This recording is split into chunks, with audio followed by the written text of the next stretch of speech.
Ahoy lads, Sam here, with a heavily weighted episode in It's a Long Way to Get Good. I'm going to go over perhaps the strangest weapon class there is, whips. I'll talk about how to use them and how to fight them. First up are the different whips themselves.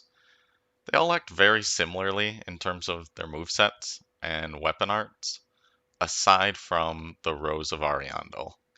That is more of a buff tool that has a club moveset but cannot be parried. As for the other whips, they have an extremely powerful weapon art. The whip, notched whip, and spotted whip have the impact weapon art. It is a multi-hit that causes stamina regen to decrease by 10 per hit. The weapon art has 3 hits. The first 2 hits are fairly up close. However, the third and final hit is the furthest ranged attack on whips altogether. The weapon art ends up being great at roll catching, as players tend to panic roll the first 2 hits and roll right into the third one. The first hit of the weapon art comes out extremely fast. Given correct latency, this will stun opponents before they can swing with a straight sword or enter hyper armor frames with larger weapons.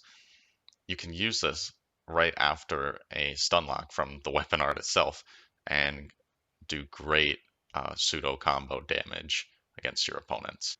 The Witch's Locks act almost exactly the same with the Flame Whip weapon art as the Impact weapon art. However, the Witch's Locks add more damage to the weapon during that weapon art, but they do not cause the decrease in stamina regen on your opponents when you hit them with the weapon art. There's a few recommendations I have if your build is going to be maining a whip. I recommend sticking to physical infusions rather than splitting up the already low damage with elemental infusions. The damage of the weapon class is fairly low per hit. They're going to rely on you to hit your opponents a lot and get combos on them.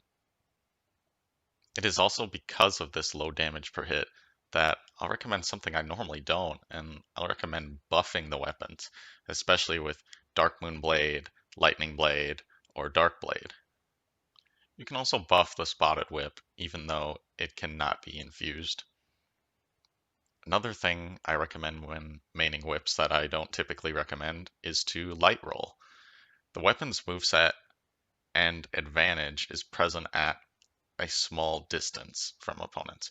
You want to maintain some distance. The light roll allows you to roll further away. The rolling attacks on whips are also very strong, so being able to roll and throw those out is also recommended. Any and all attacks from the whip cannot be parried. However, the trade-off is that you cannot riposte or backstab with the whip at all. The whip also ignores walls with all attacks except a two-handed charged R2. I often find myself hitting people through walls, surprising them with the range of the weapon art as well as the wide hitbox of the weapon art can hit many people. I also recommend two-handing the whip or one-handing it and having a weapon art shield in your offhand or an open hand. The reason I recommend that is because the whip has great combo potential up close. You can hit someone with an R1 or an R2 and combo that into the weapon art. That works whether you are one-handing or two-handing the weapon.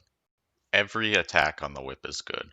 You want to use mix-ups like you would with any weapon, but whips are hard to read and they're quite strange to fight if you've ever fought them. You want to use that to your advantage and throw out charged R2s and R1s, rolling R1s, rolling R2s.